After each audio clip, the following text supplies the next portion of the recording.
Hello and welcome to Dr. VGP Talk Show.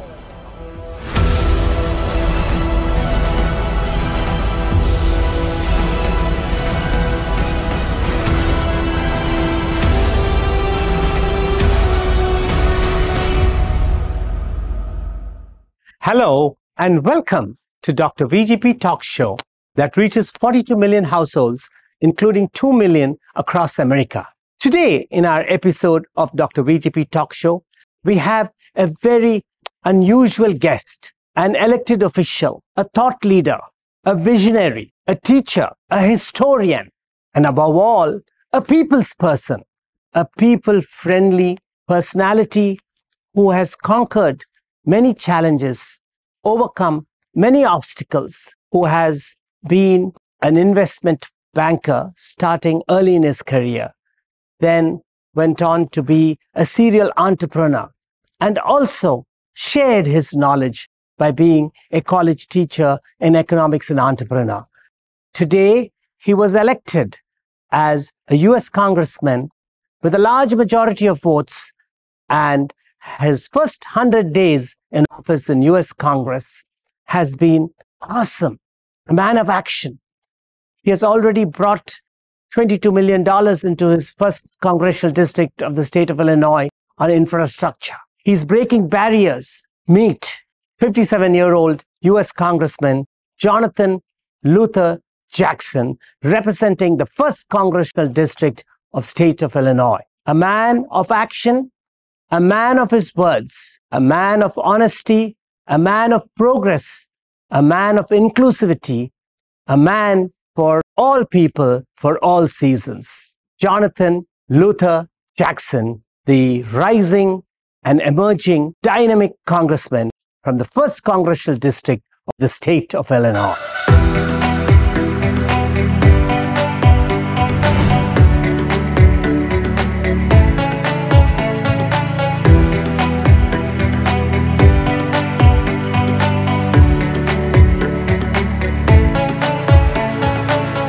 Hello and welcome to Dr. VGP Talk Show that reaches 42 million households, including 2 million across America.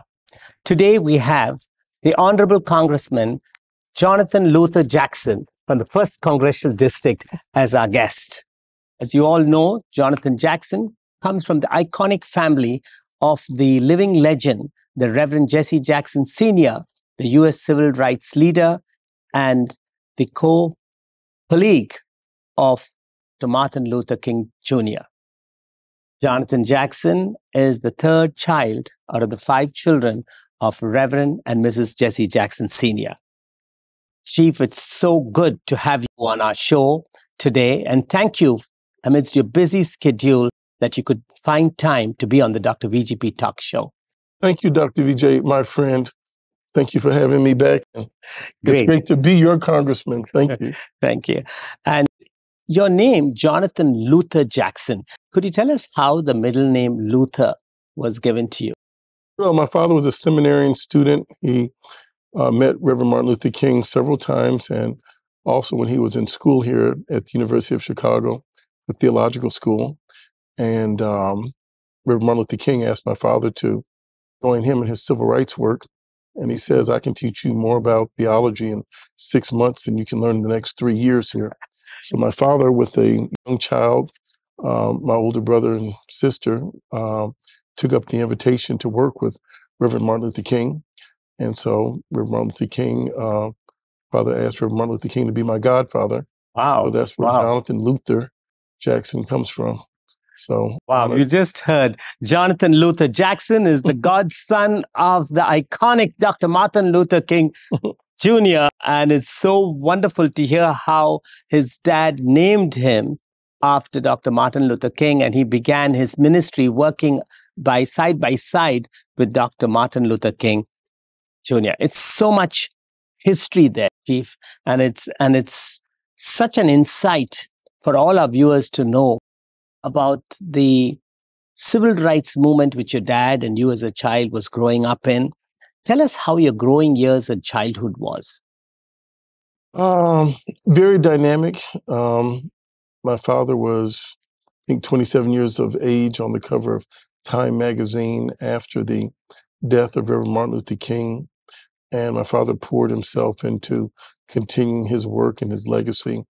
So they followed through on the charge that Reverend Martin Luther King, an assignment he put him on to fight for economic justice, for political empowerment. And that's where the trajectory changes. And he created, after the Southern Christian Leadership Conference, Operation Push, People United to Serve Humanity. After the presidential campaigns, Rainbow Push, to show the universality and the diversity of the coalition building that Reverend Martin Luther King had put in his mind and put in motion. So 1971 was a huge international Black expo seeking economic justice, economic rights for African Americans. If you can imagine, wow, very much like colonialism, where you are stripped of your assets, stripped of resources, put in a segregated side of town. We were fighting for economic integration, to be a part, to break up the slaveocracy. We're talking about being put on a part of town that has, where the environmental regulators were made to put the diesel trucks in the lines, where the lead service lines, where the substandard housing, where the substandardization of across the American institutions, all the way to the financial products, were isolated in these areas that became redlined areas, that became ghettos, that became extensions of the legacy of slavery and Jim Crow and discrimination, segregation. So we're still overcoming that legacy. And that's where my father picked up the work for Martin Luther King, fighting for economic justice, inclusion, and political participation, making sure that after the right to vote in 65, now we could use that vote. And that mantle has fallen on your young shoulders. And your dad was, like you said, the transition from segregation to integration, the trajectory point. I was at your inauguration in Washington, D.C. earlier this year, and I heard the dynamic Democratic Congresswoman from Texas, Sheila Jackson, describe your dad as the turning point for where the Black emancipation happened in our age. It's because of your dad's run for presidency, which opened up several Black elected officials, not only in the federal level, the county and the state level. You all credit it to the one and only Reverend Jesse Jackson Sr. Well, and that was huge. So if you look at 1865 is the end of the Civil War, it wasn't until 1965 that we secured the Voting Rights Act. It took 100 years for African Americans that have fought in every war. 100 years and still pushing. And still pushing. And the opponents to it are always trying to rescind it. And it's very interesting that you say that in 1971, there was a business expo, because it's your dad and Operation Push, which has opened up all the corporate doors where we now see a Black American on the board. It was never done before. Right. It was his strategic leadership and inspiring dynamism, which changed the civil rights movement in today's world. Well, and he was a part of the continuation of Reverend Martin Luther King's work. So Reverend Martin Luther King's work in 1954 and 55, when after the Montgomery bus boycott, he wrote about it in his book, Stride Towards Freedom. It was saying we have to withdraw our participation from a system that is evil and harming us. Reverend Martin Luther King and other ministers got that from Henry David Thoreau and the treatise on civil disobedience. So it's a continuity and unbroken thought leadership. Henry David Thoreau got that thought leadership from the Bhagavad Gita on from Gita. Absolutely. Gita, and so that was very important. And so fast forward, we've not stopped trying to make progress to make America better and the world more safe and more secure.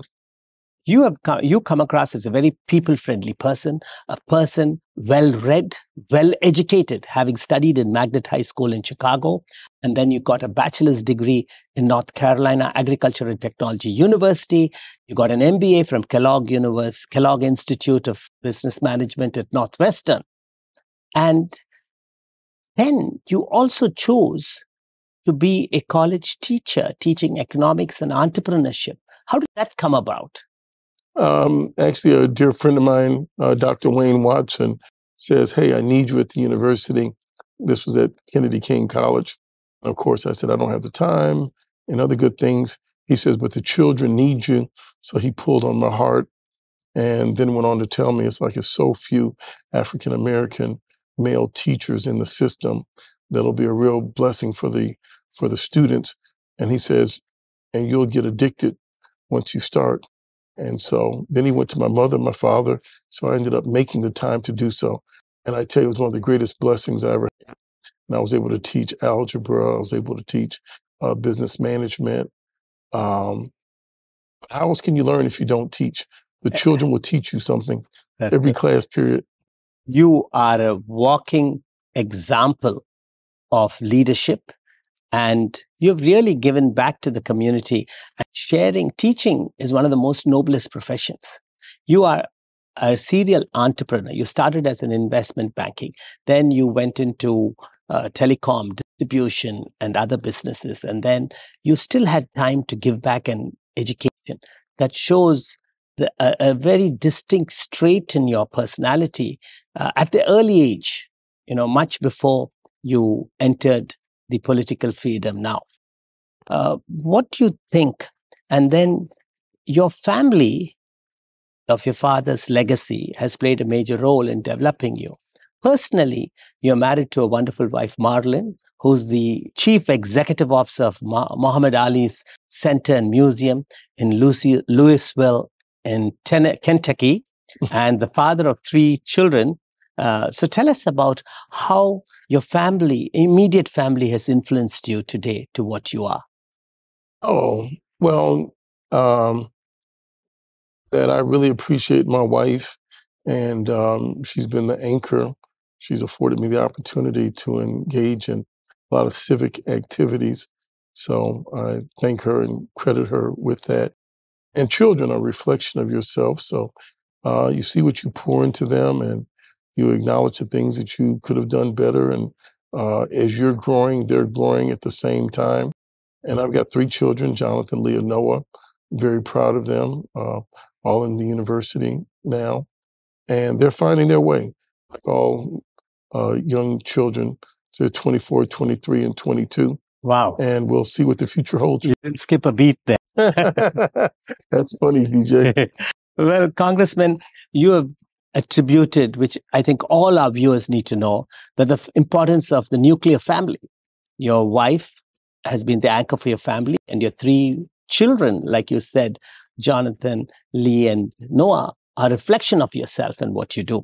It's a very good insight to share today, where family values have to get the importance they need in a society to progress. And today you're a freshman Congress from the 1st Congressional District, and the seat you took was held by Bobby Rush for 30 years. And tell us about the 1st Congressional District, the boundaries.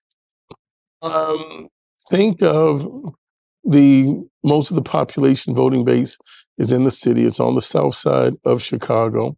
So it's a district that runs both urban, suburban, and rural.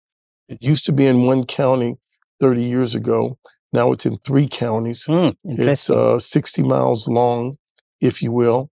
And it really cuts across really a composite of the state and, if you will, the nation. So we are African Americans, largely concentrated in the city, a growing Spanish-speaking population in the suburban areas, and in the rural and suburban areas in the far south part is mostly Caucasian. So it's over 12 townships, 17 districts, 55% African American, roughly 52%, I think, African American, 38% Caucasian, 8% Hispanic. Very interesting mix, a very diverse mix. And I see that you also have Orland Park, Frankfurt, in the 1st Congressional District, and pockets of Tinley Park, Tinley Bourbonnais, Park, Bourbonnais, Bourbonnais, Manteno, Wilmington. Part of Southland. Absolutely. So that part is very exciting. So I'm on agriculture and on foreign affairs, and I get to deal with agriculture both in the city and in the rural part of the district. Very interesting, especially with the hydrogen production plants in the rural areas of your congressional district, which I did read about. What are your priorities, Congressman Jackson, for the first district? Oh, I ran on a platform of guns, gas, and groceries. Those were pressing issues last year this time. There was a rapidly rising cost of groceries.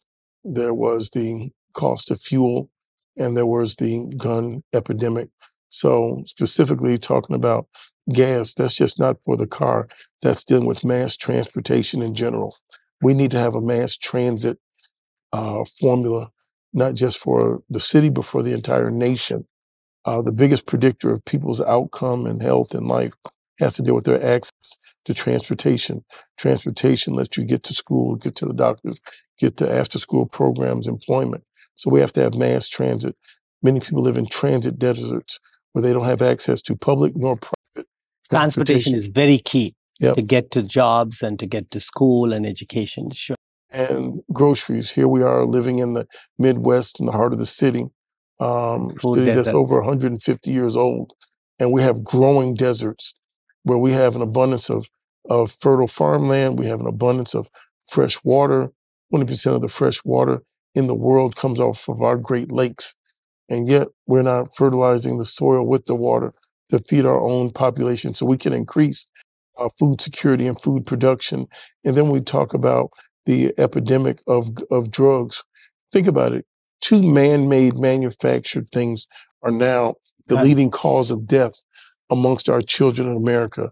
Gun violence, leading cause of death. Fentanyl and drug abuse is killing our children. Man-made. Children, God bless, and we pray they never die, but when they do, it should be by accident. It shouldn't be by something that was man-made. And our children now have gone from having fire drills in our schools to gun drills. Children are even getting lessons on how to do suture to stitch up your classmate if they're shot. So there's a fear, there's a sense of tyranny, a sense of terror that's over our children. And I want to make sure, as best I can every day, I'm trying to pull back that reign of terror, that influence, that cloud of terror over our children's head. Very profoundly said. You've identified the 3 things which lurk the community: groceries, gas, and guns. And we are so fortunate to have a bright spot in the horizon, like a person like yourself who's understood the problems, who have now got an opportunity to address the problems and to try to see how the community and your congressional constituents can combat the drug menace, like you rightly said, for the young people, the man-made gun violence.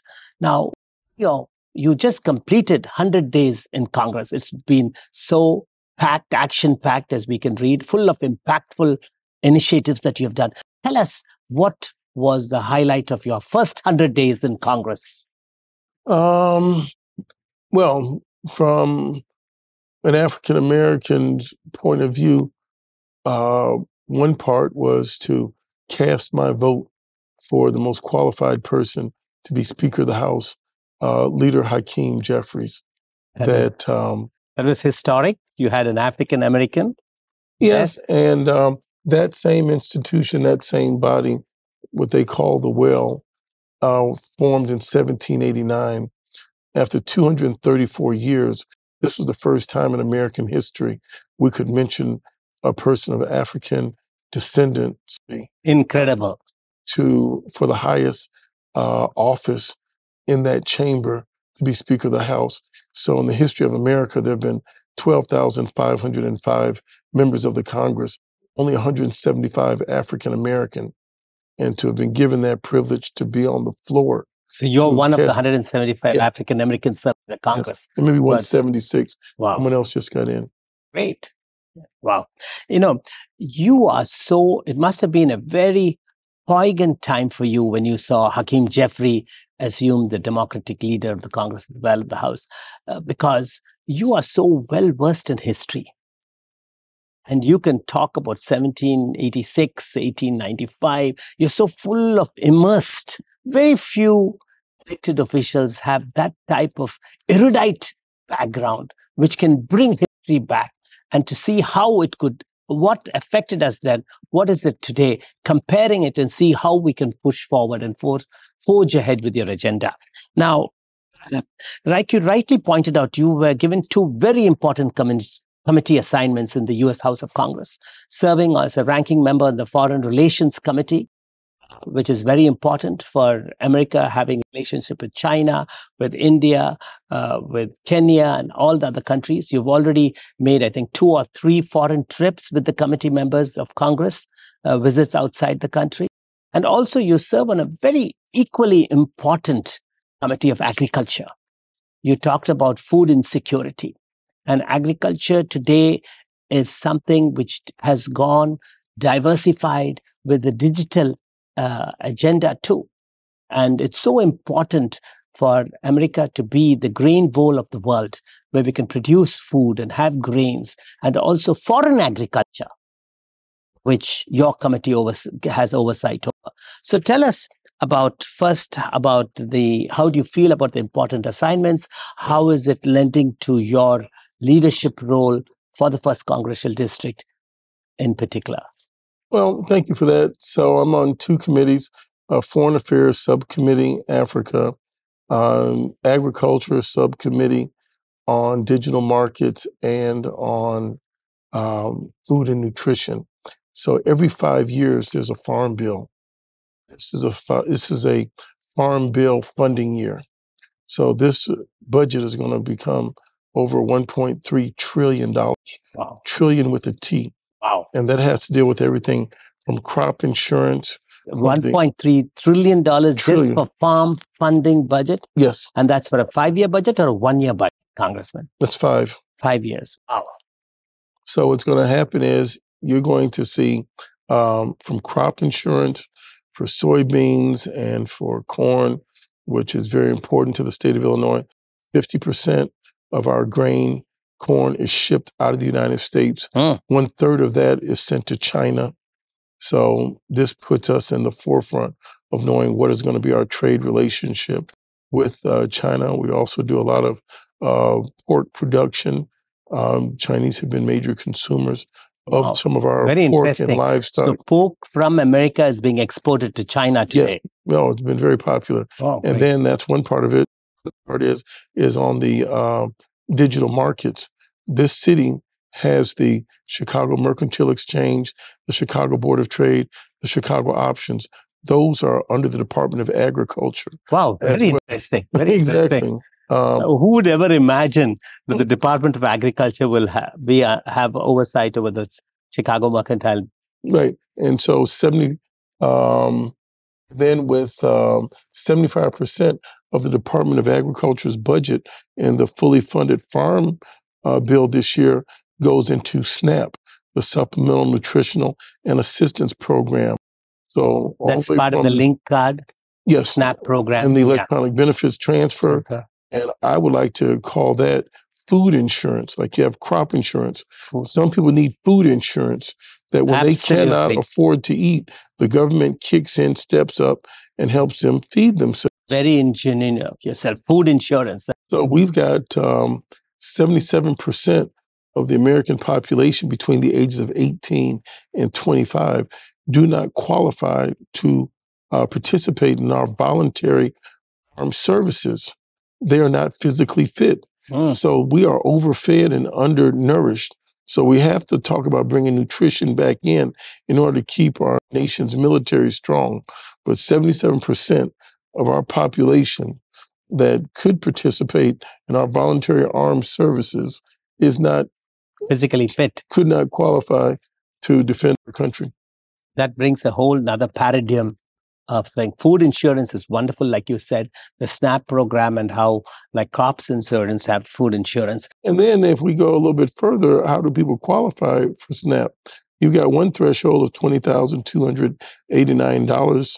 People, an individual that doesn't make that, which is roughly $10 an hour, $390 a week, $55 a day, should be able to qualify for some supplemental nutritional assistance. We have to make sure that women and children are protected, our elderly population. So therefore, 85% of the people that are receiving these benefits are seniors or children that have dependents that may be disabled or they physically cannot get to work. So we have to make sure those programs are protected. We've had 3 million students that were given additional eligibility during the time of COVID because these were hungry students that were going to college and immediately out of college that did not have access to food. And the other part is in foreign affairs. Can you believe that America, the first time we've had a trade agreement with Africa, the continent, was in 2000? After hundreds of years of kidnapping African bodies, we finally had a trade agreement with Africa, and that didn't start until the year 2000. My God, you give us so much information which we have to digest, and you're such an authority today on agriculture, digital markets, on food insurance, on crops insurance. And I think the people needs to know how important it is. And letting all of us know on this show really helps us to understand the bandwidth of the U.S. Department of Agriculture. Well, let me tell you, I stopped, but there's rural broadband. We have the authority to link up small communities. Grants for cities under 50,000 all come through the Department of Agriculture. There's some innovative programs in horticulture for urban farming. There's another innovative program that you would love, writing food as medicine. Doctors will be able to go to local farmer markets and give people food. Very interesting. To get food as medicine. So very interesting. There's so much in there that we're excited about. I think we should do another session, just have a town hall on agriculture for all the small towns in the state of Illinois. Oh, please. I look forward to that. We must do that. And talking about your recent foreign visit to Taiwan, could you tell us that? Because there are some of the Chinese American people are really concerned about what the Biden-Harris administration is doing or going to do about Taiwan. Well, I'd like to thank my good friend, Congressman Ro Khanna. He was the chair of that trip, that delegation. He invited me along. He wanted me to see as a freshman the front end of American foreign policy, military challenges, and what democracy means in Taiwan. What I was able to see is that the burning question that has to be answered, at what point does a people determine for themselves their form of governance? How much of that is tied to history? How much is tied to aspirations? A group of people say, this is the identity we want. At what point do we acknowledge them? Same thing happened in the United States of America. There came a point that we were no longer a colonial subject. It's the same thing that happened in India, where the people fully asserted themselves and said, no, this is not Bombay, this is Mumbai. This is who we are culturally. Same thing is happening with Ukrainian people. So we have to fight for people to have self-determination. That's what I saw in Taiwan. People that identify with the cultural connectivity Did they you had. visit the famous chip factory in Taiwan? Oh my God, and that was quite experience, I'm sure. It was, and particularly be with the chairman, who was an American citizen who worked at Texas Instrument, who had an outstanding career, wasn't able to become a CEO of a Fortune 500 company that had all of the brilliance in him, went back to Taiwan, became the chair of TCSM, Taiwanese chip something and manufacturing. And he, with his brilliance, U.S. educated, back to Taiwan because we didn't have enough opportunity to put an Asian immigrant as the CEO, and now created that mind power to be the epicenter for the whole world today, for the entire world. Very interesting and intriguing. And it is just a brain tap reversal, like they call it. Which is the problem with our foreign policy today. If we do not continue to keep our doors open to make sure that we have access to the best and brightest from around the world to find opportunity here, they will find opportunity in other countries. We will lose our competitiveness. So I think it's something we have to move on with all alacrity, all urgency, to make sure that people know America is open for business. We're not perfect. We have things we're trying to figure out, but yet we still are compassionate enough to bring people in from around the world. Congressman Jackson, you have said it all. You know, you talked about the foreign policy, about the agriculture. There's one very important issue which all of us immigrants are concerned about.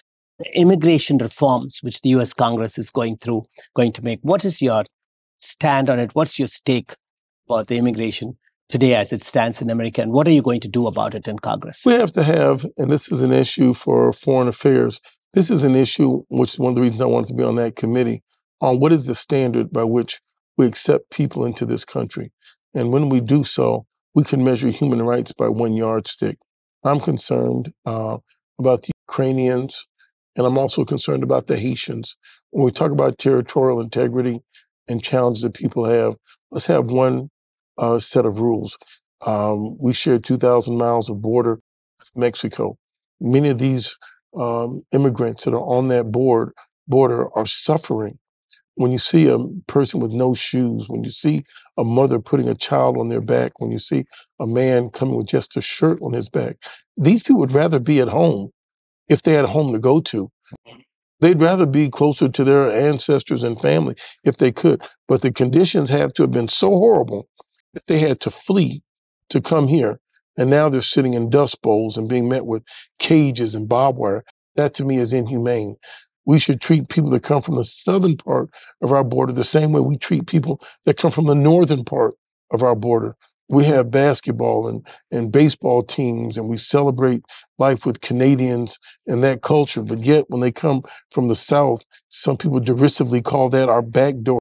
No, that's not our back door. Those are our neighbors that we share the border with, history and culture and food. We need that sort of talent. So I hope that we continue to grow in compassion.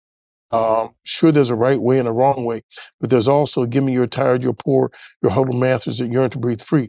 We have to not only be thick on words and thin on deeds, we need to come back and open it up to make sure. You're absolutely right. You're absolutely right. Can I put one other point on that? Sure. I've got to thank the Polish community. I mean, I look up to them in so many ways, in particular on this issue. When Ukraine was invaded by the Russians, millions of Ukrainians went into Russia. And Russia never said, we have a crisis. And there were millions of people. We may have 8,000 people in Chicago. New York may have 10,000 people. But the Polish people had millions of people to come in there. And what did they do? They brought them into their house. They brought them into their school. They took them into a lot of Ukrainians went to Poland during the Ukraine-Russian war. Yes, and they're still there, and they've been treated as neighbors, and some are able to go back now, some are able to go home, some haven't been. But America, we're broad and much bigger than the landmass of Poland, much more resourceful. We can absorb some people that are in crisis.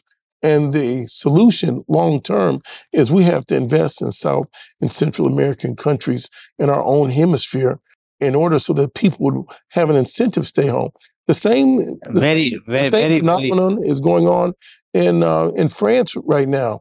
France has a long colonial history and has taken so many of the resources out of Central African nations, and now those persons have to come to France to have refuge from hostile environments. Well, France, once they redo their trade agreements and stop taking the resources and pillaging off the poor, will start investing back so that people can stay home. Same thing is happening in the UK. You've taken wealth from around the world. Now it's time for you to repatriate, invest back so that people can stay home and want to stay home. So take from them, and then they follow their resources, and then you say, now you are crowding us out. A very interesting take on the immigration aspect of it, like you say, that we have to invest in Central America and South American countries so that there'll be enough resources for them to stay there instead of migrating into America.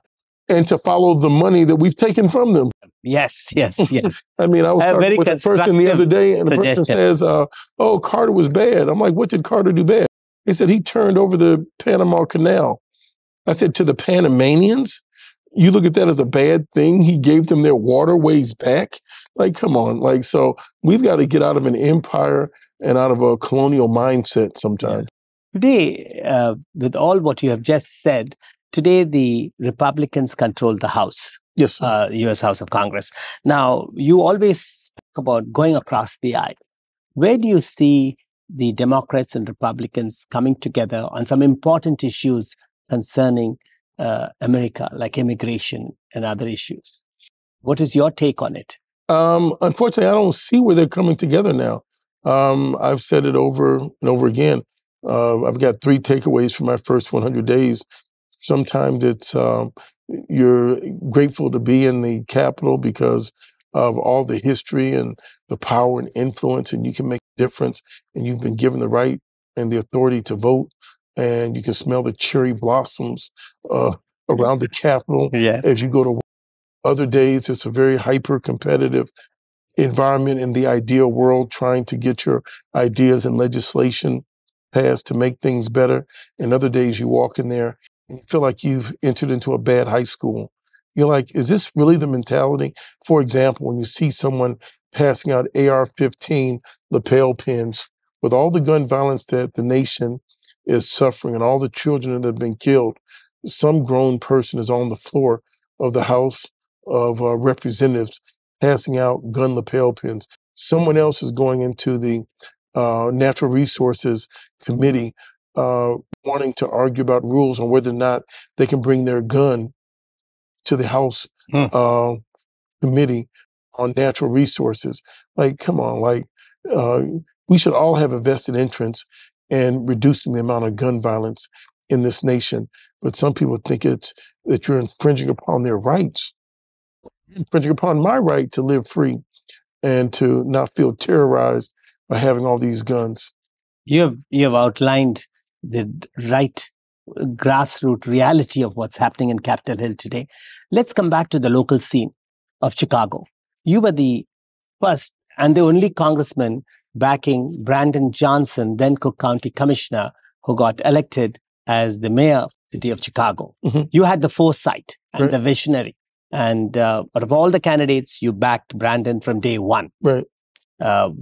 What do you think Brandon is going to do for the city of Chicago? Well, I backed him because I trust him the most. He was the hardest working and he's the smartest. So it was easy for me to make that to make that endorsement. So I've got extremely high hopes for Mayor Johnson. Everyone does. And I want to make sure that people are pulling for him in the right direction. He has enormous challenges on his desk. So let me say, we have enormous challenges on our desk. We have a shrinking city. We have a growing deficit. We've got a pension plan that's out of whack. We've got 50 elementary schools that were closed 10 years ago. So we have fewer children in our public school system today than we did. Miami-Dade County, their public school system is now larger than the city of Chicago, the 3rd largest metropolitan city in the country. Chicago has all of the wherewithal, all the abundant natural resources. We don't have a water problem. Many parts of the country have a water problem. We don't have a heat problem with inhospitable climate like other parts of the country. So we are blessed. And why is Toronto larger than Chicago in our hemisphere? Why is Houston now larger than Chicago? People are leaving because of 2 reasons: safety and opportunity. We've got to bring safety back, and we've got to bring more opportunities where people can actually make a living in this city. You said it all. You have such a good grasp on the city of Chicago problems. I think Mayor Brandon Johnson's election was a huge breakthrough in having a successful African-American mayor for the city of Chicago. You're right. He has a huge opportunity ahead of him, and he has to make the most of it.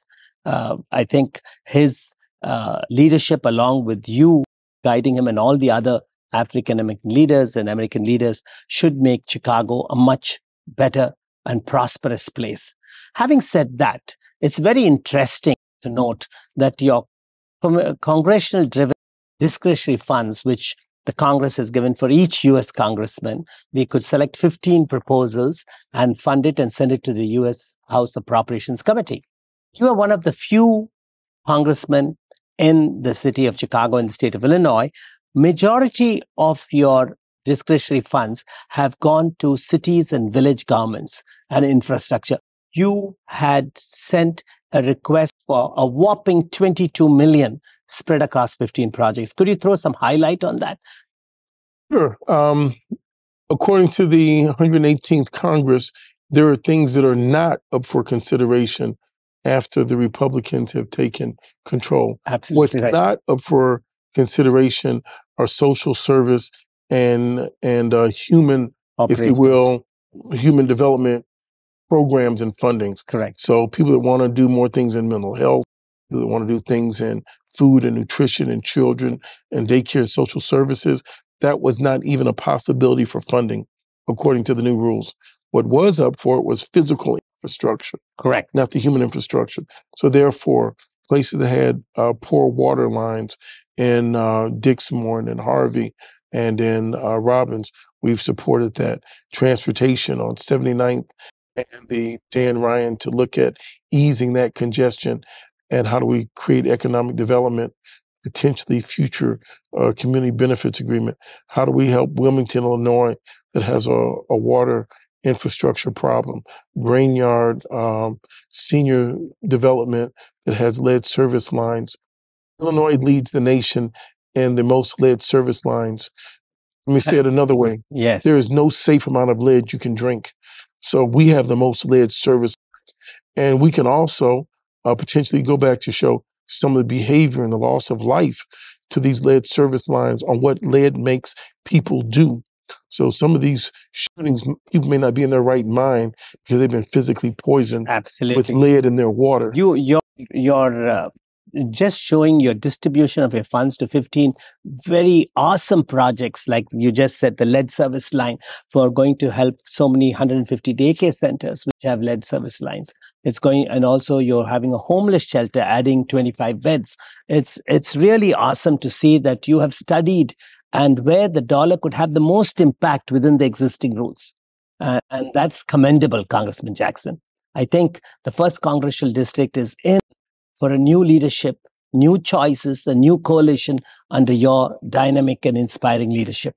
Now, coming closer to home, you wanted to talk to us about this unfortunate incident which happened last week, exactly 1 week from today, where Officer Preston was killed in a carjacking. Would you like to enlighten us and tell us how you're going to avoid such things, or what's your take on that? Well, later on today, I'm going to be a part of a march with Everytown USA, and this is right. And this is Mother's Day weekend, and so we should be going out there. We're asking mothers to come out. We've got to do some civic action. Officer Ariana Preston, this beautiful young lady, 24 years of age, 1 o'clock in the morning a week ago from today. Last week was a victim of an attempted carjacking, and the young person ended up shooting her in her face and took her gun. This young lady, Officer Preston, on today should have been graduating with her master's in jurisprudence. She wanted to serve her community, was living at home, has 2 younger sisters, twins, a mother and father. Her mother would tell you she protected her daughter. Her daughter wanted to take the call to join the police force and wanted to advance her education to be a great officer. She did everything right. And we can't explain why this level of violence. They said that the young people wanted to steal some money from her to go get something to eat. They had already done a string of robberies early in the day. So Ariana should have been graduating today. Ariana was put in her grave this week. Her mother ceremoniously has received her master's degree. So I'm leaving with you today, Dr. VJ, to carry Ariana's picture in a march. We're going to have another march with women, mothers, fathers, families against gun violence.